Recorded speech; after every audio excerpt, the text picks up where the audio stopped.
తాకట్లో ఉన్న బంగారాన్ని విడిపించి ఆ రోజున మార్కెట్ ధర కట్టి మిగిలిన డబ్బును మీకు అందిస్తుంది కొమ్మూరి గోల్డ్.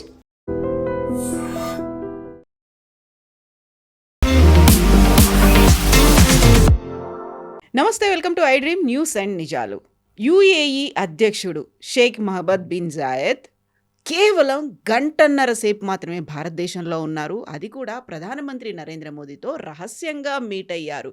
మోదీ కూడా తనకు అత్యంత సన్నిహితమైనటువంటి బ్రదర్గా ఆయన్ని అభివర్ణించారు. ఎందుకని 7 గంటల జర్నీలో గంటన్నర మాత్రమే మహమ్మద్ బిన్ జాయద్ భారతదేశంలో ఉన్నారు? అది కూడా చాలా సీక్రెట్గా మీటింగ్. ఏం జరిగింది, ఏం చర్చించుకున్నారు? మనతో పాటుగా ఉన్నారు సీనియర్ జర్నలిస్ట్ సురేష్ కొచ్చదెలి గారు. సార్ నమస్తే. సో మనం ఒకవైపేమో ముస్లిం నాటో దేశాలు ఏకమవుతున్నాయని వింటున్నప్పుడు కేవలం గంటన్నర మాత్రమే మీటింగ్ ఏంటి? అది అంతా ఈ హాట్గా జరుగుతున్నటువంటి ఒక వరల్డ్ వైడ్గా జియో పాలిటిక్స్ చేంజెస్ జరుగుతున్నప్పుడు ఇది చాలా ఒక ఇంటర్నేషనల్ డిప్లొమసీలో అది కొత్తది ఒకటి. Usually presidential visit, state visit 6 నెలల ముందు, కొంచెం సంవత్సరం ముందే డిసైడ్ చేస్తారు. ఇప్పుడు ట్రంప్ వస్తున్నారన్నారు, ఒక సంవత్సరం తర్వాత ఉండొచ్చని వాళ్ళ అంబాసిడర్ చెప్తున్నారు. ఇది అట్లా కాదు. ఇది 7 గంటలు ట్రావెల్ అనమాట. 3.5 గంటలు అక్కడి నుంచి ఇక్కడికి, దుబాయ్ నుంచి ఢిల్లీకి, ఢిల్లీ నుంచి దుబాయ్కి. కానీ అక్కడ ఆన్ గ్రౌండ్ 3.5 గంటలు ఉన్నారు భారతదేశంలో. That included reception at the airport. వాళ్ళు డ్రైవ్ చేసి ప్రైమ్ మినిస్టర్ ఇంటికి వెళ్ళిన తర్వాత యూజువలీ ప్రైమ్ మినిస్టర్ ఇంట్లో ఏ డిస్కషన్స్ జరగదు. మీరు చూసుంటారు, హైదరాబాద్ హౌస్లో జరుగుతుంది. అంటే మన అఫీషియల్ అక్కడ స్టేట్ విజిట్ అంతా హైదరాబాద్ హౌస్లో ఉంటుంది. కానీ ఎందుకో ఈసారి ప్రైమ్ మినిస్టర్ ఇంట్లోనే డిస్కషన్ పెట్టుకున్నారు. దాంట్లో కూడా ఫస్ట్ 1 అవర్ వీళ్ళిద్దరే మాట్లాడుకున్నారు. అంటే ఇంకెవరు లేరు. అంటే ఆబ్వియస్లీ ట్రాన్స్లేటర్స్ ఉంటారు, but Sheikh speaks very good English, so problem లేదు దాంట్లో. కానీ ఏం జరిగిందో మనకు తెలియదు. మనం అఫీషియల్ విజిట్ అనకుండా అఫీషియల్ మీట్ కోసం మాత్రమే వచ్చారు, అంతే అనుకోవచ్చా? ఎస్, అంటే ఏదో జరిగింది. ఏం జరిగిందని మనకు తెలియదు. In fact I was trying to read through the ఏం చెప్తారు డిప్లొమాటిక్ లాంగ్వేజ్. ఏంటి డిప్లొమాటిక్ లాంగ్వేజ్లో ఏం చెప్తున్నారని చెప్పేది I was trying to understand. అర్థం కావట్లేదు. సరే, ఒప్పందం చేశారు. Defence cooperation, space cooperation, economic cooperation, Dholera special economic zone అన్నీ ఉన్నాయి. 16-17 లెటర్ ఆఫ్ ఇంటెంట్ సైన్ చేశారు. That to language is different. Not memorandum of understanding, letter of intent, which is 1 step above memorandum of understanding and 1 step below actual agreement signing. So actual ఒప్పందం చేయలేదు ఇంకా. కానీ ఈ 16 పాయింట్లు discuss చేసి agree చేసినప్పుడు, దాంట్లో సంతకం పెట్టుకున్న డాక్యుమెంట్స్ ఉన్నప్పుడు, అంటే this has already been discuss before. ఇది ముందే 1 నెల ముందు నుంచే మొదలైంది. డిస్కషన్ కూడా జరిగింది. దాంతో వీళ్ళు అక్కడెక్కడ ఎక్స్చేంజ్ చేసుకుని ఉంటారు draft. Then they would agreed, okay, ఈ 16-18 పాయింట్ల మీద మేము సంతకం పెడతాం. ఒక్కొక్క సెక్రటరీ పెడతారు సంతకం వాళ్ళ వైపు నుంచి. ఇక్కడ తోడు క్రౌన్ ప్రిన్స్ కూడా వచ్చారు. Is a foreign minister also. అది కాకుండా డిపి పోర్ట్ ట్రస్ట్ వాళ్ళ మెయిన్ పోర్ట్ ట్రస్ట్ వాళ్ళ ఇన్వెస్ట్మెంట్ ఆర్మ్స్.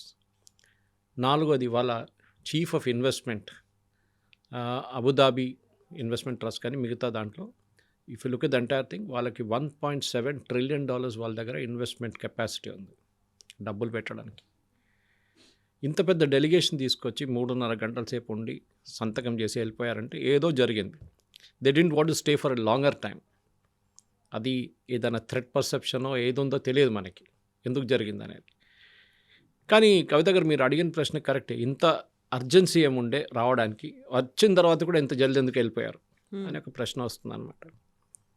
కానీ జరిగిన దాంట్లో మనం ఫస్ట్ ఏం అర్థం చేసుకోవాలంటే, మొన్ననే యెమెన్లో జరిగిన ఇన్సిడెంట్ వేర్ యుఏఈ పంపించిన వెహికల్స్, డిఫెన్స్ వెహికల్స్ని సౌదీ అరేబియా బాంబ్ చేశారు. ఇవాళ దాకా బేసిక్లీ ఆ ఇన్సిడెంట్ జరిగేదాకా ఒక అరబ్ కంట్రీ, ఎస్పెషల్లీ మిడిల్ ఈస్ట్లో, ఈజిప్ట్ పక్కన పెట్టండి, సిరియా పక్కన పెట్టండి, ఈవెన్ జార్డన్ కూడా, వితిన్ మిడిల్ ఈస్ట్లో ఒక దేశం ఇంకొక దేశం, ఎస్పెషల్లీ జీసీసీ కంట్రీస్లో ఒక దేశం మీద బాంబింగ్ చేయడం చాలా తక్కువ. సౌదీ అరేబియా యెమెన్ మీద దీనికన్నా ముందు కూడా బాంబ్ చేశారు. అప్పుడు హూతీలు వాళ్ళ మీద మిసైల్స్ పెట్టినప్పుడు వాళ్ళు హూతీల మీద దాడి చేశారు. ఈసారి హూతీల మీద కాదు, ఈసారి ఇండైరెక్ట్గా యుఏఈ మీద కొట్టారు వాళ్ళు. And UAE immediately decide to withdraw from there. వాళ్ళు అనుకున్నారు, బహుశా అనుకుని ఉంటారు, ఎందుకు లేనిపోయిన గొడవ, వాళ్ళు సాగు చేస్తారు, వాళ్ళు కొట్టుకుంటారు, హూతీలు మళ్ళీ వస్తారు, ఇరాన్ ప్రాక్సీ ఉంటుంది, ఇదన్నీ జరుగుతుందని అక్కడి నుంచి బయటకు వచ్చేసారు వాళ్ళు. అదే టైంలో ఇంకొక చిన్న ఒక ఇన్సిడెంట్ అని కాదు, చిన్న ఒక చేంజ్ ఒకటి జరిగింది ఆఫ్రికాలో. సొమాలీల్యాండ్, మనం బహుశా దీని గురించి మాట్లాడాం. సొమాలీల్యాండ్ అనే ఒక దేశం ఉంది అక్కడ, which is a part of Somalia earlier. ముందు సొమాలియాతో ఉండే, దానికన్నా ముందు వాళ్ళు ఇండిపెండెంట్గా ఉన్నారు, మళ్ళీ సొమాలియాతో మర్జ్ అయ్యారు, మళ్ళీ ఒక 25-30 సంవత్సరాల ముందు వాళ్ళు సపరేట్గా అయిపోయారు మళ్ళీ. సొమాలీల్యాండ్ ఆ రోజు నుంచి ఈ రోజు దాకా they are democratic country with a very strong democracy, చాలా మంచి జ్యుడిషియరీ, లెజిస్లేచర్, చాలా బాగా ఇన్ఫ్రాస్ట్రక్చర్ వైజ్ చాలా బాగా డెవలప్ చేసుకున్నారు. కానీ సొమాలీల్యాండ్ని ఎవరు అంగీకరించట్లేదు ఇవాళ దాకా. Till Israel came and said we're recognising you అని బెంజమిన్ నెటన్యాహు ఒక నెల ముందు అనౌన్స్ చేశారు, that we're recognising Somaliland, first country to do so. కానీ అందరూ ఏం మర్చిపోయారంటే అక్కడ కూడా యూఏఈ, సౌదీ అరేబియా గొడవ ఉంది. అక్కడ సొమాలియాని సపోర్ట్ చేస్తుంది సౌదీ అరేబియా ఫైనాన్షియల్గా, Islamic country. Even Somaliland is also Islamic country. కానీ ఆలోచించండి, ఇజ్రాయెల్ వాళ్ళని ఫస్ట్ అంగీకరించారు యాజ్ అ డిప్లొమాటిక్ మూవ్. అక్కడ సౌదీ అరేబియా ఉన్నప్పుడు టర్కీ కూడా వచ్చి గేమ్ ఆడడం మొదలుపెట్టారు అక్కడ. ఎందుకంటే జిబూతి పక్కనే ఉంది, ఆఫ్రికాలో ఎంటర్ కావడానికి ఒక access route, even countries like ఇథియోపియాకి అది చాలా పనికొస్తుంది సొమాలీల్యాండ్. ఇప్పుడు అరబ్ నేషన్స్లో యూఏఈ అండ్ సౌదీ అరేబియా, మిగతా అందరూ క్వైట్గా ఉన్నారు, వాళ్ళకి ఎక్కువ ఏం చెప్తారు, పొలిటికల్ అంబిషన్స్ లేవు, జియో పొలిటికల్ అంబిషన్స్ లేవు అని చెప్పొచ్చు, కరెక్ట్ వర్డ్. ఎందుకంటే ఖతార్ చూస్తే ఖతార్ టెర్రరిస్ట్ వాళ్ళని సపోర్ట్ చేస్తారు, terrorist ఆర్గనైజేషన్స్ని, Hamas, Muslim Brotherhood, Islamic జిహాద్, ఐసిస్, వీళ్ళందరి హెడ్ క్వార్టర్స్ ఖతార్లో ఉంది. అది యూఎస్కి తెలుసు, పక్కనే వాళ్ళ అన్నిటికంటే పెద్ద ఎయిర్ ఫోర్స్ బేస్ ఉంది. ఈ out side US is biggest air force base. అది మొన్న కూడా ఒక దాడి జరిగింది, ఇరాన్ వాళ్ళ మీద దాడి చేశారు, ఎక్కువ డ్యామేజ్ ఏం జరగలేదు. ఇప్పుడు కూడా ఉన్న ఈ పరిస్థితుల్లో, ఇరాన్ పరిస్థితి, కొంతమంది అక్కడి నుంచి విత్డ్రా చేసుకున్నారు, వాళ్ళ ఫ్యామిలీ వాళ్ళని విత్డ్రా చేసుకున్నారు. సో యూఏఈకి ఇప్పుడు ప్రాబ్లం ఏంటంటే వాళ్ళకి ఒక స్టడీ నేబర్ ఎవరు లేరు సపోర్ట్ చేయడానికి. వెళ్ళి ఆలోచించండి, సౌదీ అరేబియా పట్టించుకోవట్లేదు, Bahrain is not interested, Oman is not interested, Qatar అసలు వాళ్ళ ప్రాబ్లం వాళ్ళు ఉన్నారు, ఎవరు వీళ్ళని పట్టించుకోవట్లేదు. బట్ మనం యూఏఈ అనగానే they are 7 emirates, separate emirates, Sharjah కానీ అబుదాబి కానీ ఇట్లా 7 ఎమిరేట్స్ ఉన్నారు. దాని క్యాపిటల్ అబుదాబి. వాళ్ళ ఇంటర్నల్ పాలిటిక్స్ సపరేట్ ఉంది, వాళ్ళు నామినేట్ చేసుకుంటారు, ఒక కౌన్సిల్ ఉంది, 7 కూర్చొని నామినేట్ చేస్తారు, ఒకరు ప్రెసిడెంట్గా, ఒకరు ఫారెన్ మినిస్టర్గా, ఒక డిఫెన్స్ మినిస్టర్ నామినేట్ చేసుకుంటారు వాళ్ళు. సో ఫార్ సో గుడ్, వాళ్ళకి ప్రాబ్లం ఏం లేదు. Dubai is more of a trading out post, మనకు అందరూ తెలిసిందే. నేను కూడా 3 నెలల ముందు చూశాను అక్కడ డెవలప్మెంట్. అప్పుడు వెళ్ళినప్పుడు బతుకమ్మ ఫెస్టివల్ నన్ను ఇన్వైట్ చేశారు అక్కడ, దుబాయ్ నుంచి తెలుగు కమ్యూనిటీ వాళ్ళు. చాలా మటుకు వాళ్ళ development is based on real estate ఉండే ముందు, ఇప్పుడు వాళ్ళు టెక్నాలజీ మీద, ఎడ్యుకేషన్ మీద చాలా ఇన్వెస్ట్మెంట్ వాళ్ళు తెచ్చుకుంటున్నారు. పెద్ద పెద్ద యూనివర్సిటీస్ కానివ్వండి, ఈవెన్ ఐఐటి ఆఫ్ క్యాంపస్ అక్కడ ఉంది ఒకటి, అట్లాంటి పెద్ద వరల్డ్ కెలాగ్ కానివ్వండి, కొలంబియా, అట్లాంటి యూనివర్సిటీస్ని వాళ్ళు తీసుకొచ్చి, ఈవెన్ షార్జాలో కూడా. ఇట్లాంటి మార్పుల్లో జరుగుతున్నప్పుడు యూఏఈని ఇప్పుడు ఎవరు కాపాడుకుంటారు? రేపు ఒక ప్రాబ్లం వస్తే ఎవరు హెల్ప్ చేస్తారు? అదొక క్వశ్చన్ ఉంది. రేపు ఫర్ ఎగ్జాంపుల్ షార్జా మీద దాడి చేశారు ఎవరో, లేకుంటే అబుదాబి మీద దాడి చేశారు, రెబెల్స్ ఉండొచ్చు, ఎవరైనా ఉండొచ్చు, ఎవరు వెళ్ళి హెల్ప్ చేస్తారు? వాళ్ళు ఎవరు ఆయుధాలు ఇస్తారు వాళ్ళకి? ఇదొక పెద్ద ప్రాబ్లం. సౌదీ అరేబియా యూఎస్ నుంచి అన్ని ఆయుధాలు తెచ్చుకుంటారు వాళ్ళు. F-35 100 ఆర్డర్ చేశారు, ఎందుకు అర్థం కావట్లేదు. ఎందుకంటే వాళ్ళకి 10 ఉంటే కూడా సరిపోతుంది. ఎవరి మీద బాంబింగ్ చేస్తారు? మ్యాక్సిమం యమన్ మీద చేస్తారు, ఇప్పుడు మనం చేసినట్లని. అది కాకుండా వాళ్ళకి ఎందుకు మిసైల్? వాళ్ళు ఎవరి మీద మిసైల్స్ ఫైర్ చేస్తారు? ఎవరు లేరు. కానీ యూఎస్ని హ్యాపీగా పెట్టుకోవాలి కదా, సో వాళ్ళ దగ్గర నుంచి కొనుక్కుంటారు. ఒక 20-30 సంవత్సరాలు అయిన తర్వాత దాన్ని డిస్కార్డ్ చేసేస్తారు, దివాళీ పటాకాల్లాగా ఎక్కడో కాల్ చేసి ఖతం చేసి ఫినిష్ చేసేస్తారు. ఈ పరిస్థితుల్లోనే యూఏఈ భారతదేశం దగ్గరకు వచ్చారు. ఎందుకంటే అఫినిటీగా మనకి అక్కడ ఉన్న population one of the highest population మన వాళ్ళే, 45 లక్షల మంది ఉన్నాం మనకు Indians, all the 7 Emirates put together. ఇప్పుడు యూఏఈ ప్రెసిడెంట్ రావడం, వాళ్ళ డెలిగేషన్ రావడంలో చాలా మట్టుకు defence cooperation seems to be the main thing. దానికి రీజన్స్ ఉన్నాయి కదా, నేను కొంచెం ఎక్స్ప్లెయిన్ చేస్తాను. ఎందుకంటే మనం అర్థం చేసుకోవాల్సింది, మన దగ్గర ఉన్న ఆయుధాలు మనం వాళ్ళకి అమ్మొచ్చు. So the first thing, letter of ఇంటెంట్లో strategic defence cooperation partnership, strategic defence partnership అని రాస్తాను. సో అటువైపు సౌదీ అరేబియా, పాకిస్తాన్ ఒప్పందం చేసుకున్నారు. మీరు చెప్పినట్లు ఒక గల్ఫ్ నేటో కౌన్సిల్. అందులో టర్కీ కూడా యాడ్ టర్కీ అయిపోయింది. కూడా యాడ్ కాలేదు, టర్కీ ఇంకా వస్తున్నారు, అడిగారంట మేము కూడా కావాలంటే. కానీ Saudi Arabia is very very of Turkey. ఎందుకంటే Saudi Arabia is a custodian of Mecca and Medina, two the holiest sites ఇస్లాంలో. వాళ్ళు అనుకుంటారు మేమే ఇస్లాంని కాపాడుకోవాలి, మేమే ఇస్లామిక్ రాజులు, ఇంకెవరు కాదు. వెరస్ టర్కీ సేయింగ్ మేము ఒరిజినల్ క్యాలిఫేట్, మేమే ఇస్లామిక్ కంట్రీస్ని లీడ్ చేయాలి, మేము లీడర్స్. సో వాళ్ళ దగ్గర ఉన్న టెక్నాలజీ సౌదీ అరేబియా దగ్గర లేదు. At the same time Pakistan ఏమంటున్నారంటే ఈ అగ్రిమెంట్ యాక్చువల్లీ కొత్త అగ్రిమెంట్ కాదు, చాలామంది దాంట్లో ఒక మిస్కన్సెప్షన్ ఉంది, ఇది ఒక పాత అగ్రిమెంట్ యాక్చువల్లీ. ఆల్మోస్ట్ 2017లోనే ఈ కైండ్ ఆఫ్ ఉంది, వాళ్ళు ఉంది, కానీ ఇప్పుడు దాకా ఏం చేయలేదు. మొన్న పాకిస్తాన్ మీద మనం దాడి చేశాం కదా, అప్పుడు సౌదీ అరేబియా వచ్చారా? రాలేదు, ఎవరు రారు కూడా. ఏ రోజు కూడా Saudi Arabia will not come to protect Pakistan, అది చాలా క్లియర్.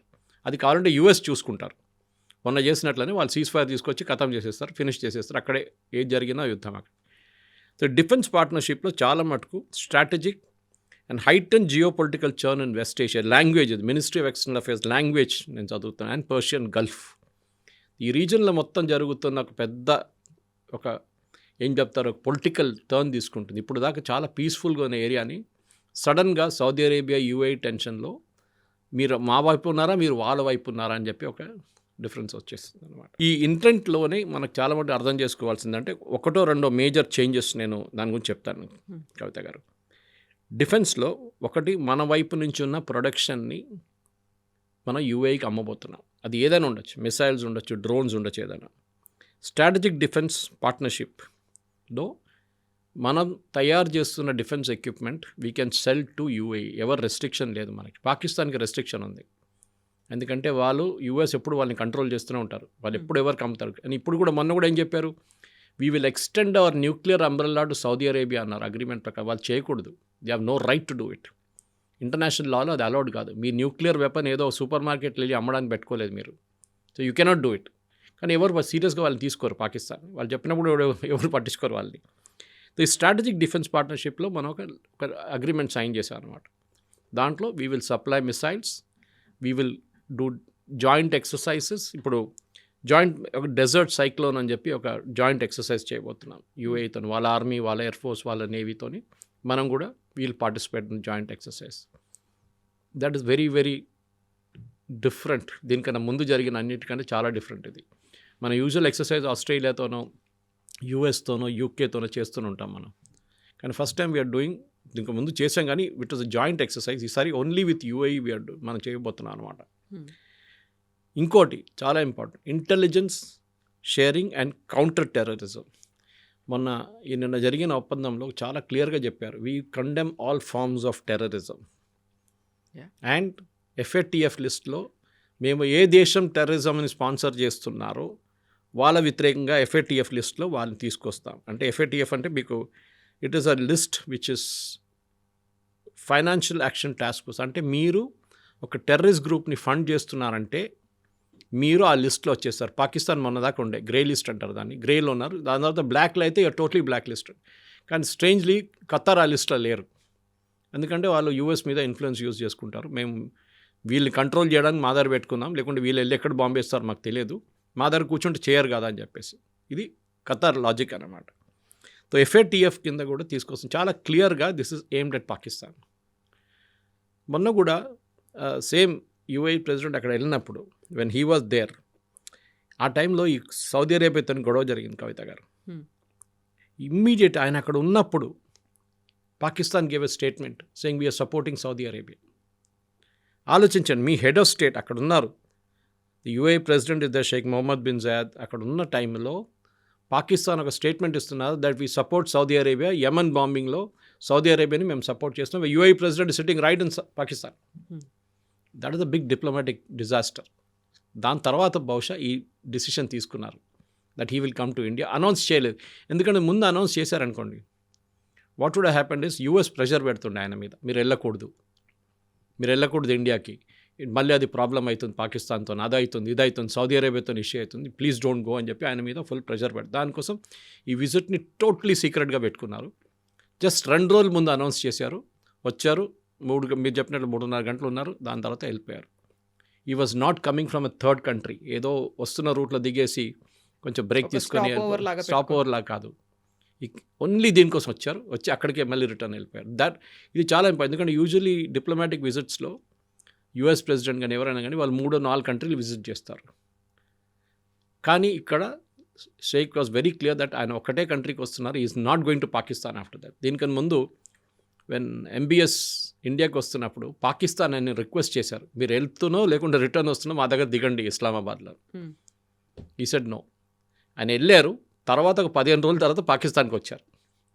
సో UAEలో కూడా ఇప్పుడు చూడండి మీరు, పాకిస్తానీ సిటిజన్స్కి వీసాస్ ఇవ్వట్లేదు. బంగ్లాదేశ్, పాకిస్తాన్ చాలా నేషన్స్కి వీసా ఇవ్వట్లేదు. In fact today they made more changes వాళ్ళ వీసా రూల్స్లో. అక్కడున్న ఇమిగ్రేషన్ రూల్స్లో చాలా మటుకు మార్పులు తీసుకొచ్చారు టెక్నాలజీ వైస్. ఇవాళ మనం కూడా నేను వెళ్ళినప్పుడు కూడా మనం యూజువలీ మన ఇమిగ్రేషన్ వాళ్ళు స్టాంప్ కొడతారు. Saudi Arabia is remove that, UAE is remove that. వాళ్ళు మన ఫేస్ స్కాన్ చేసుకుంటారు. And once you're scanned on that, మీరు ఎప్పుడు వచ్చి ఎప్పుడు వెళ్తుకొని మిమ్మల్ని అక్కడ that camera will register you. Return వచ్చినా కూడా స్టాంప్ కొట్టలేదు. This no stamp on that. మనం ఇంకా ఆ స్టేట్కి రాలేదమ్మా మనం. సో ఆ చేంజెస్ వాళ్ళు తీసుకొస్తున్నారు. They are seeing terrorism as a threat. దానికోసమే వాళ్ళు పాకిస్తాన్, బంగ్లాదేశ్ ఇట్లాంటి దేశాల నుంచి వచ్చిన వాళ్ళకి వీసా ఇప్పుడు ఇవ్వట్లేదు. ఉన్న వాళ్ళు ఉన్నారు కానీ కొత్త వాళ్ళకి ఇవ్వట్లేదు అక్కడ. సో ఈ డిఫెన్స్, ఈ LOI సైన్ చేసిన letter of intent is very very important.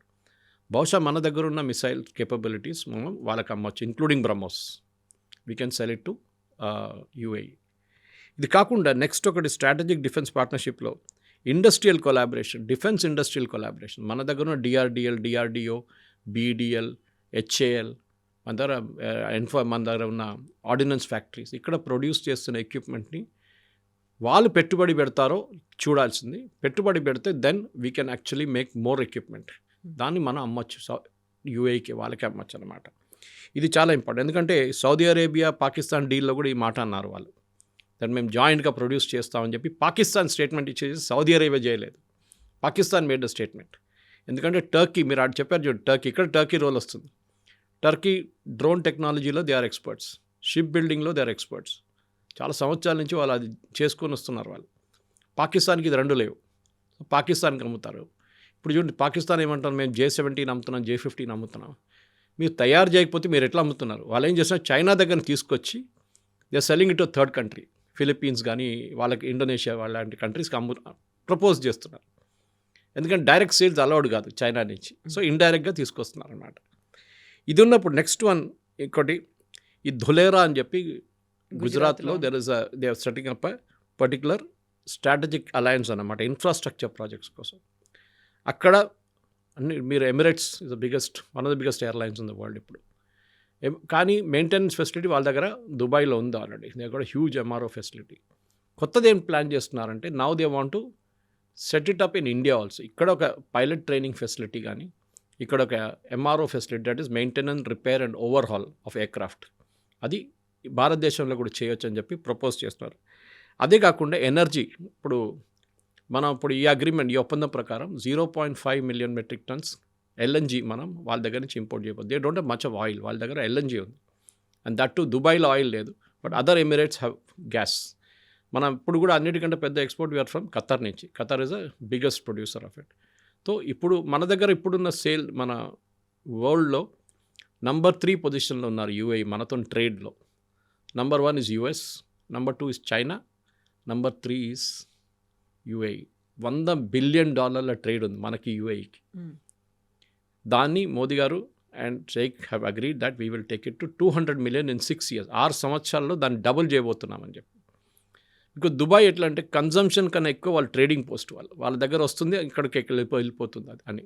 Even gold is like that. South Africa ఎక్కడి నుంచి బంగారం వస్తుంది, అక్కడి నుంచి మన దేశానికి వస్తుంది UAE నుంచి. ఇట్లాంటి ఒక పెద్ద ట్రేడింగ్ పోస్ట్ని మనం కూడా వాడుకుంటే బాగుంటుంది రేపు. సో వాళ్ళ దగ్గర చాలా అట్లాంటి SEZs ఉన్నాయి, మిగతా ఉన్నాయి. సో వీ షుడ్ నౌ, ఎందుకంటే దీంట్లో అగ్రికల్చర్ కూడా ఒకటి పెట్టారు, వెరీ ఇంట్రెస్టింగ్లీ అనమాట. So anyway we'll still a technology wise. So దీంట్లో ఇన్నోవేషన్ అండ్ టెక్నాలజీస్, మన సూపర్ కంప్యూటర్ డెవలప్మెంట్ గురించి మాట్లాడుతున్నాం. డబ్బులు చాలా కావాలి దానికి. They are ready to put, ఎందుకంటే వాళ్ళకి మళ్ళీ మనం ఇది వాళ్ళకి అమ్మొచ్చు రిటర్న్గా, or we can even donate it free tomorrow, because వాళ్ళు పెట్టిన పెట్టుబడి దాంట్లో ఉందన్నమాట. అది కాకుండా ఈ cooperation and data centre infrastructure మన దగ్గర చాలా మంది చంద్రబాబు నాయుడు గారు చూస్తుంటారు మీరు, విశాఖపట్నం వైపు గూగుల్ లాంటిది డేటా సెంటర్ సెటప్ చేయాలి భారతదేశంలో అని చెప్పి దే ప్రపోజింగ్ ఇట్. సో వాళ్ళ వైపు కాకుండా అక్కడ కూడా ఉంటుంది, ఇక్కడ కూడా ఉంటుంది అనమాట. CDAC India and UAE-based G42 will work towards setting up a supercomputer cluster in India. భారతదేశంలో ఒక సూపర్ కంప్యూటర్ క్లస్టర్ సెటప్ చేస్తున్నారని వాళ్ళకు ఒప్పందం చేసుకుని లెటర్ ఆఫ్ ఇంటెంట్. ఇదంతా తర్వాత ట్రాన్స్లేట్ అవుతుంది ఇంటూ యాక్చువల్ యాక్షన్. ఎందుకంటే ఒక్క పేజ్ సైన్ చేసిన లెటర్ ఆఫ్ ఇంటెంట్ని యాక్చువల్ అగ్రిమెంట్కి వచ్చినప్పుడు 300-500 పేజీల అగ్రిమెంట్ ఉంటుంది, సాలిడ్ లీగల్ అగ్రిమెంట్ ఉంటుంది అనమాట. అది కాకుండా ఫాస్ట్ ట్రాక్ MSME గురించి కూడా మాట్లాడారు వాళ్ళు. MSMEలో we have to increase the number of MSME units. దానికి కావాల్సిన భారత్ ఆఫ్రికా సేతు ఇంకొక project, expanding market access in west Asia and Eurasia. Africa కూడా ఉంది, గుర్తుపెట్టుకోండి. Somaliland comes there, very very important. Israeli protection, UAE. In fact ఈ గాజా కాన్ఫ్లిక్ట్ మొదలయ్యే ముందు the only country to recognise Israel was UAE. వాళ్ళు Abraham accord అని చెప్పి ఒక అకార్డ్ ఉంది, US ప్రపోజ్ చేసి ఇజ్రాయెల్ అప్రూవ్ చేసింది. దాంట్లో ఇజ్రాయెల్ని అంగీకరించాలి మీరు ఫస్ట్. అండ్ అరబ్ నేషన్స్ వాళ్ళు రెడీగా లేరన్నమాట ఆ టైంలో. సౌదీ అరేబియా ఆల్మోస్ట్ వచ్చినప్పుడే గాజా ప్రాబ్లం మొదలైంది. కావాలని చేశారు ఇరాన్ అది, లేకుంటే సౌదీ అరేబియా కూడా సంతకం పెడుతుండే దాని మీద. UAE వాళ్ళ దగ్గరే ఫస్ట్ ఇజ్రాయలీ ఎయిర్లైన్ ఎల్లాల్ వచ్చి ల్యాండ్ చేసినప్పుడు that was before the Gaza conflict అన్నమాట. సో UAE ఇజ్రాయెల్ ఇప్పుడు చాలా క్లోజ్ ఉన్నారు. And that is also a dangerous sign. Saudi Arabia, Iran అయితే ఇప్పుడు పక్కన పెట్టేశారు. ఖతార్కి చాలా డేంజరస్ ఇది. Qatar is in the cross hairs అనమాట. ఎందుకంటే ఇప్పుడు వాళ్ళు ఏం చేయట్లేదు, అందరు కామ్గా కూర్చున్నారు. మీరు చూడండి, లాస్ట్ గాజాలో గొడవ లేదు, ఏం లేదు. ప్రెసిడెంట్ ట్రంప్ ఏమో ఒక కంపెనీ సెటప్ చేయబోతున్నారు. మనం కూడా పిలిచారు, అక్కడ ప్రైవేట్ లిమిటెడ్ కంపెనీ కూడా పెట్టబోతున్నారు. బోర్డ్ ఆఫ్ పీస్ అని చెప్పి ఈజ్ ఇన్వైటెడ్. భారతదేశాన్ని కూడా, పాకిస్తాన్ కూడా ఇన్వైట్ చేశారు. దాంట్లో మనం $1 బిలియన్ పెట్టాలట పెట్టుబడి దాంట్లో, రీకన్స్ట్రక్షన్ ఆఫ్ గాజా దానికోసం. Anyway that's a separate subject. కానీ UAE యాజ్ అ నేషన్, కవిత గారు, is coming to time now. ఎందుకంటే ఇప్పుడు దాకా వాళ్ళు చాలా జూనియర్ పార్ట్నర్గా వరల్డ్ పాలిటిక్స్లో మాకు పనేం లేదు అని చెప్పి ఉన్న UAE now they have changed అనమాట. ఇది కాకుండా నేను చెప్పాను చూడండి, ఈ ధోలేరా రీజన్ తర్వాత పోర్ట్స్, దాంట్లో DP పోర్ట్స్ని తీసుకొచ్చారు, which is one of the biggest port companies in the world, which is Dubai port. వాళ్ళు ఆల్రెడీ సింగపూర్లో, క్లాంగ్ మలేషియాలో చాలా ప్లేస్, ఈవెన్ కొలంబోలో వాళ్ళ పోర్ట్స్ ఉన్నాయి. భారతదేశంలో ఒరిజినల్లీ మన కొచ్చిన్ దగ్గర ఉన్న పోర్ట్ ఒకటి ఉండే, అక్కడ కూడా వాళ్ళు పెట్టుబడి ఉండే. కానీ ఇప్పుడు అది ఉందో లేదో నాకు ఎగ్జాక్ట్లీ గుర్తులేదు. And they have invested in India also one time. దాని తర్వాత విഴിഞ്ഞం వచ్చింది ట్రివాండ్రం దగ్గర. ఇది కాకుండా sovereign wealth funds participation. Saudi Arabia దగ్గర డబ్బులు మస్తున్నాయి, UAE దగ్గర డబ్బులు మస్తున్నాయి, ఖతార్ దగ్గర ఉంది. So UAE wants to invest it somewhere. ఎందుకంటే ఈ ఆయిల్ ఎప్పుడు ఉండదు, 30, 40, 50 సంవత్సరాల తర్వాత అది ఆయిల్ విల్ గెట్ ఓవర్. అప్పుడు ఏం చేస్తారు? వెనిజువేలా దగ్గర ఆయిల్ ఉంటుంది, వాళ్ళు ఇంకా ఒక 50, 60, 70, ఈవెన్ 100 సంవత్సరాలు నడిపించుకోవచ్చు వాళ్ళు. కానీ వీళ్ళ ఆయిల్ అయిపోతుంది. దానికోసం చూడండి, సౌదీ అరేబియా ఇన్వెస్ట్మెంట్ చేస్తున్నారు. They are moved away from oil to technology. ఇప్పుడు టెక్నాలజీ కంపెనీస్ పిలుస్తున్నాం, మా దగ్గర రండి, మేము పెట్టుబడి పెడతాం, మీరు టెక్నాలజీ తీసుకురండి, మీ మ్యాన్ పవర్ తీసుకురండి, మేము మొత్తం డెమోక్రటైజ్ చేసేసాం, ఉమెన్ని డ్రైవింగ్ అలౌ చేస్తున్నాం, మేము లిక్కర్ వచ్చేస్తున్నాం, మాకు ప్రాబ్లమే లేదు, మీరు రండి సౌదీ అరేబియాకి అని పిలుస్తున్నాం. Same thing with UAE also. వాళ్ళు కూడా పెట్టుబడి కావాలని చెప్పి పిలుస్తున్నారు అనమాట. ఇది కాకుండా స్పేస్ కోఆపరేషన్ అండ్ ఇన్ఫ్రాస్ట్రక్చర్, మన శ్రీహరికోట లాగానే సౌదీ అరేబియా, సో UAEలో ఎక్కడో ఒక చోట్ల డిసైడ్ చేయలేదు, లెటర్ ఆఫ్ ఇంటెంట్లో క్లియర్గా ఉండదు, కానీ తర్వాత అగ్రిమెంట్లో క్లారిటీ వచ్చేస్తుంది.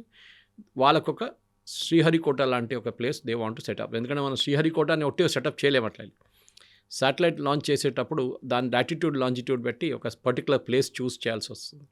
దానికోసం శ్రీహరికోట చూస్ చేశారు. లేకుంటే ఎక్కడైనా పెట్టుకోవచ్చు కదా, మనం విశాఖపట్నంలో కూడా పెట్టుకోవచ్చు. కానీ that satellite gets a normal trajectory, దానికి ఒక పుష్ వచ్చేస్తుంది ఆటోమేటిక్గా latitude లాంజిట్యూడ్. So that will also happen.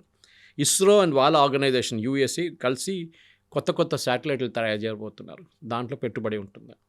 అది కాకుండా కమర్షియలైజేషన్ ఆఫ్ స్పేస్ టెక్నాలజీస్, మనకు కొత్త ఏమైనా డబ్బులు పెట్టాను దాన్ని శాటిలైట్స్ తీసుకొచ్చి మిగతా దేశాల నుంచి లాంచ్ చేయడానికి మన కెపాసిటీ ఉంటుంది.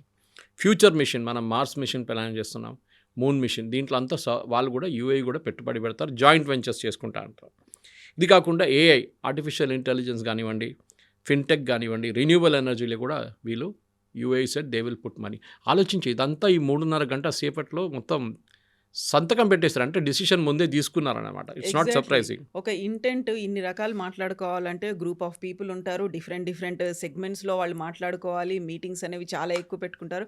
మినిమం ఒక 2-3 డేస్ స్టే ఉంటే తప్ప కానటువంటివి ఇవన్నీ కూడా అంత హడావిడిగా, అంత తొందరగా, ఒక ఎమర్జెన్సీ అన్నట్టు. ఇప్పుడు అర్జెన్సీ ఉంది, ఇప్పుడు కాకపోతే మళ్ళీ జరగదు అన్న అంత తొందరలో ఎందుకని చేయాల్సి వచ్చింది? That's mystery. నాకు కూడా ఇప్పుడు కూడా దానికి ఒక రెడీమేడ్ ఆన్సర్ లేదు దానికి. బహుశా they are feeling some threat, ఎందుకంటే మనకు ప్రాబ్లం లేదు, ఇట్స్ యూఏఈ కావాల్సింది. వాళ్ళు వచ్చారు ఇక్కడికి, మోదీ గారు అక్కడికి వెళ్ళలేదు. ఎగ్జాక్ట్లీ. బట్ భారతదేశాన్ని, అందులో మోదీని నమ్ముతున్నారు వాళ్ళు. ఎందుకని? వాళ్ళకి తెలిసిపోయింది ఇప్పుడు. సౌదీ అరేబియా వాళ్ళ మీద బాంబింగ్ చేసినప్పుడు వాళ్ళకి తెలిసిపోయింది ముస్లిం బ్రదర్హుడ్ అనేది ఏం లేదు. ఎవరి పని వాళ్ళు చూసుకుంటున్నారు. Each nation is taking care of it's interest. So మనం కూడా చూసుకోవాలి. భారతదేశం కలిస్తే ప్రాబ్లం ఏముంది? ఆఫ్టర్ ఆల్ ఇండోనేషియా తర్వాత world second largest population of Muslim మన దేశంలో ఉంది. పాకిస్తాన్ కాదు, సౌదీ అరేబియా కాదు, యూఏఈ కాదు, బహ్రెయిన్ కాదు, ఖతర్ కాదు, వీఆర్ దర్. సో ఎందుకు మనతో ఎందుకు పార్ట్నర్షిప్ చేయకూడదు? ఇంకోటి చాలా ఇంపార్టెంట్ కవిత గారు, నేను మిస్ అయిపోయాను ఆ పాయింట్. డీడాలరైజేషన్ నడుస్తుంది అక్కడ. అవును. మొన్న నేను యూఏఈకి వెళ్ళినప్పుడు 3 నెలల ముందు అక్కడ జీపే యూజ్ చేశాను నేను 1-2 చోట్ల. అఫ్కోర్స్ ఎక్స్చేంజ్ రేట్ వాళ్ళు అడ్జస్ట్ చేసుకుంటారు, కానీ you can use it. Even అక్కడ జ్యువెలరీ షాప్లో గోల్డ్ సూక్లో వెళ్ళినప్పుడు కూడా వాళ్ళు చెప్పారు you can use GPay if you want అని. ఫోన్పే ఏదైనా వాడచ్చు అక్కడ, బికాజ్ యూపీఐ పనిచేస్తుంది. మనం సింగపూర్లో కూడా ఎక్స్టెండ్ చేసాం దాన్ని, మాల్డీవ్స్లో నడుస్తుంది. Lot of countries we are selling that. దీంతో ఏమవుతుందంటే చిన్న రెవల్యూషన్ నడుస్తుంది. ఏ పనికైనా ఆయిల్ కొన్నా కానీ మిగతా దానికి అన్నిటికీ డాలర్ యూజ్ చేయాల్సి వచ్చింది. దేనికన్నా ముందు ఇప్పుడు మీరు ఈవెన్ గల్ఫ్కి వెళ్తే మీరు డాలర్ తీసి డాలర్ని ఎక్స్చేంజ్ చేసుకుంటారు. ఇప్పుడు అది లేదు. మీరు యూపీఐ తీసుకొచ్చినప్పుడు మీరు ఏ డాలర్ తీసుకెళ్ళక్కర్లేదు. ఒక మినిమం అమౌంట్ మీ దగ్గర పెట్టుకుంటారు, మిగతా అంతా మీరు యూపీఐ మీద పని నడిపించుకుంటారు. ఇప్పుడు UAE wants to extend that. దాంతో ఏమైపోతుందంటే వాళ్ళ కరెన్సీ రియాల్ కానీ దిరమ్స్ కానీ ఆ ఏరియాలో ఏ కరెన్సీ ఉన్నా కానీ we will use that currency దిరమ్స్ని యూజ్ చేసి మనం రూపీ వాళ్ళ లోకల్ కరెన్సీలో వాడుకుంటాం. ఇన్ఫ్యాక్ట్ 1976 దాకా కవిత గారు the currency of UAE and Kuwait and all was Indian rupee. మన రూపీ ఒఫిషియల్ కరెన్సీ ఉండే వాళ్ళది. తర్వాతనే కదా 71లోనే వాళ్ళకి ఇండిపెండెన్స్ వచ్చింది. అప్పుడు దాకా వాళ్ళకి బ్రిటిష్ ప్రొటెక్టరేట్ ఉండే యూఏఈ. దాని తర్వాత ఎమిరేట్స్ అందరు కలిసి మేము ఒక కంట్రీ ఫామ్ చేస్తాం అవుతుందని చెప్పి యూఏఈ అని పేరు పెట్టుకున్నారు. తర్వాత అది ఒక పెద్ద హిస్టరీ ఉంది దానికి. కానీ మెయిన్గా ఏంటంటే ఇప్పుడు అమెరికాకి థ్రెట్ ఎక్కడి నుంచి వస్తుందని మీరు అడిగిన ప్రశ్నకి the biggest threat is going to come from this. మనం ఇరాన్తో ట్రేడ్ చేసుకున్నాం, ఆయిల్లో రూపీ వాడుకున్నాం, దాని తర్వాత బియ్యం అమ్మాం వాళ్ళకి. రష్యాతో రూబుల్స్లో చేసుకుంటున్నాం, చైనాతో యుఎన్లో చేసుకుంటున్నాం. డాలర్ వాడట్లేదు ఎక్కడ. అండ్ యూఎస్కి అన్నిటికంటే పెద్ద థ్రెట్ అది. ఎందుకంటే వాళ్ళ డాలర్ వాడకపోతే డాలర్ వీక్ అయిపోతుంది రేపు. డాలర్ స్ట్రాంగ్ అయిపోతే కూడా వాళ్ళకి ప్రాబ్లం అవుతుంది రేపు. ఇది రెండు వైపులో వాళ్ళకి దెబ్బతింటుంది వాళ్ళు. సో దానికని చేసిన వాళ్ళు మన బ్రిక్స్లో సౌత్ ఆఫ్రికన్ ప్రెసిడెంట్ ప్రపోజ్ చేశారు, మేము కరెన్సీ స్టార్ట్ చేయబోతున్నాం అని చెప్పి. లైక్ యూరోపియన్ యూనియన్ యూరో పెట్టినట్ల మేము కూడా ఇమ్మీడియట్లీ ట్రంప్ రియాక్టెడ్. అది పెట్టావా నేను మిమ్మల్ని ఖతం చేసి పడేస్తాను, మిమ్మల్ని అందరినీ ఫినిష్ చేసేస్తాను. ఎవరో బ్రిక్స్లో ఉన్నారు అందరు, నేను పేరు చెప్పలేదు, భారతదేశం చెప్పలేదు, కానీ he was addressing the South African president because he was holding the chairmanship of BRICS ఆ టైంలో. అది ఆలోచించారు. ఈ డాలర్ని మీరు తీసేస్తే ఆయిల్ ట్రేడ్లో ఆల్రెడీ చాలా దేశాలు వాళ్ళు మాట్లాడుకుని అమ్ముకుంటున్నారు. మనం రూపీస్ ఇస్తున్నాం, వాళ్ళు దిరమ్స్ ఇస్తున్నాం, ఏదైనా పేమెంట్ నడుస్తుంది. డాలర్ని పక్కన తీసేస్తే అది యూఎస్కి చాలా పెద్ద థ్రెట్. సో దీంట్లో కూడా ఒప్పందం చేశారు ఇప్పుడు that we will encourage use of Indian rupee, Indian payment system like UPI and వాళ్ళ కరెన్సీ. సో వాళ్ళ సిటిజన్స్ ఇక్కడ వచ్చినప్పుడు అదే ప్రాసెస్ ఇక్కడ వాడుకోవచ్చు, మన అక్కడ మనం వాడుకోవచ్చు. మన వాళ్ళు అక్కడ ఎక్కువ వెళ్తారు because Dubai is almost like a tourist place today. ఇప్పుడు టూరిస్ట్ ప్లేస్గా మారిపోయింది అది కంప్లీట్గా. ఇట్లాంటి పరిస్థితుల్లో ఇప్పుడున్న ఈ అగ్రిమెంట్ ఇంకా చాలా డీటెయిల్స్ బయటికి రావాల్సింది. కానీ ఐ థింక్ వెస్ట్ ఏషియాలో ఒక కొత్త మలుపు తిరిగింది డెఫినెట్గా, దాంట్లో డౌట్ లేదు. It is not going to be the same West Asia before. Sheikh Zayed అక్కడి నుంచి ఇక్కడ రావడం, అల్ నహాన్ రావడమే ఇట్స్ అ బిగ్ న్యూస్. అది కూడా ఇంత సీక్రెటివ్గా వచ్చి 3.5 గంటలు ఉండి రిటర్న్ వెళ్ళిపోయారు. 16 నుంచి 18 సంతకాలు చేశారు వాళ్ళ డెలిగేషన్స్. మోదీ గారితో ఏం మాట్లాడారు గంట సేపు ఇండివిజువల్గా 1-to-1. అది కూడా ఇట్స్ అ మిస్టరీ. ఏదో ఉంది. అది మిగతా వాళ్ళని ఎవరినైనా ఫ్రెండ్ అనేవాడు, బట్ ఈయన్ని మాత్రం బ్రదర్ అన్నారు. That is the main thing. అది ఈవెన్ షబాజ్ షరీఫ్ కూడా అన్నారు దట్ ఇవాళ పాకిస్తానీ టెలివిజన్ ఛానల్స్ అదే పెద్ద ఏం దాంట్లో కొత్తది ఏముంది, మా షబాజ్ షరీఫ్ గారు కూడా బ్రదర్ అన్నారు. అంటే పాకిస్తాన్ అడుక్కొని తింటున్న నేషన్, వాళ్ళ దగ్గర డబ్బులు లేవు, ఏం లేవు. ఓకే, ఇప్పుడు కూడా డవోస్కి వెళ్ళారు షబాజ్ షరీఫ్. ఎందుకు IMF దగ్గర వెళ్ళి డబ్బులు ఇవ్వండి అని అడగడానికి. మనం ఆ పరిస్థితి మన దగ్గర $640 billion ఉంది ఫారిన్ ఎక్స్చేంజ్, మన హ్యూజ్ రిజర్వ్స్. సో మనకు పొజిషన్ ఆఫ్ స్ట్రెంగ్త్ నుంచి మాట్లాడుతున్నాం మనం. దానికోసం ఆ స్ట్రెంగ్త్ నుంచి ఉన్నప్పుడు నా అంచనా ప్రకారం, నా అనాలిసిస్ ప్రకారం I think defence is going to be the main thing Kavitha garu. ఎందుకంటే యూఏఈ దగ్గర ఆ కెపాసిటీ లేదు. వాళ్ళు కొనాల్సిందంటే ఆయుధాలన్నీ అమెరికా దగ్గర నుంచి కొనాల్సింది, which will be 4 times the rate, Indian rate. మనం వాళ్ళు అమ్ముతున్న దానికి 25% మనం అమ్మచ్చు ఆ రేట్కి. And that is what UAE is going to do. చాలా మటుకు ఎయిర్క్రాఫ్ట్ బహుశా కొనరు, కానీ వాళ్ళకి అక్కర్లేదు కూడా ఎయిర్క్రాఫ్ట్.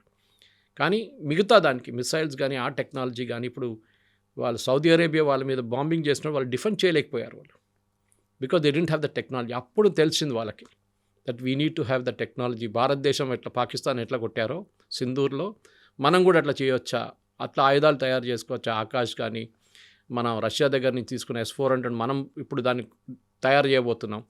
ఆల్రెడీ తయారు చేస్తున్నాం బ్రహ్మోస్ మన దగ్గర. అట్లా చాలా మటుకు మిసైల్స్ ఉన్నాయి, ఆకాష్, నాగ్, పృథ్వీ అన్నీ ఉన్నాయి మన దగ్గర. They also want to have that. And మనకేం ప్రాబ్లం ఉంది, మనం వాళ్ళకి అమ్మొచ్చు. మన డిఫెన్స్ యూనిట్స్ ఫుల్ 3 షిఫ్ట్లు నడుస్తుంది మనది. అట్లా చేస్తే ఇప్పుడున్న సింగిల్ షిఫ్ట్ 3 షిఫ్ట్లకు కన్వర్ట్ అయిపోతుంది. And I think we should do it. Does no harm. నేనైతే ఐ థింక్ ఒక కల్చరల్ ఎక్స్చేంజ్ అనేది ఇప్పుడు కాదు, 200, 300, 400 సంవత్సరాల ముందు నుంచి కూడా మనకు రిలేషన్షిప్ ఉంది గల్ఫ్తో. మనం చూసాం, ఒమాన్కి ఒక షిప్ వెళ్ళింది, స్టిచ్ షిప్ తీసుకెళ్లారు సంజీవ్ సాన్యాల్ వాళ్ళ టీం. అప్పటి నుంచి ఉంది మనకు వాళ్ళతో నా క్లోజ్నెస్ మనకు ఉంది. మన ముఘల్ కింగ్డమ్స్లో లాంగ్వేజ్ పర్షియన్ లాంగ్వేజ్ వాడేటోళ్ళు. అక్కడ ఇప్పుడు ఇరాన్ మీద దాడి చేస్తారా, సౌదీ అరేబియా ఏం చేస్తారు, యూఏఈ ఏం చేస్తారు, అటువైపు ఖతర్ ఏం చేస్తున్నారు, ఇది మొత్తం మిడిల్ ఈస్ట్ అంతా ఒక చర్న్లో వచ్చేస్తుంది. అది దాంట్లో ఒక పెద్ద గేమ్. మనం కూడా ఇప్పుడు దిగాం ఆ గేమ్లో. చూద్దాం ఏమైంది. Thank you so much. Thank you very much. Thank you. And for more videos, Please subscribe to iDream. Please subscribe to iDream. Please subscribe iDream. And please subscribe to iDream. For more videos, subscribe to iDream. please like, share and subscribe to the channel. Congratulations, iDream. Subscribe to iDream. Subscribe to iDream. So subscribe to iDream Media. iDream ki iDream team andarki huge congratulations. Please subscribe iDream Media. Please subscribe to iDream. Subscribe iDream. Please subscribe to iDream. iDream అంటే నా కళల ఛానల్ను subscribe చేసుకున్న నోరు తిరుగుతలేదు, మీరైతే గంట గుర్తు కొట్టండి. For more such videos, please subscribe to iDream. Subscribe to iDream. Please subscribe to iDream. Please subscribe iDream Media. Please do subscribe to iDream. Please subscribe to iDream Media. For best entertainment and information, please subscribe iDream. And don't forget to subscribe to iDream.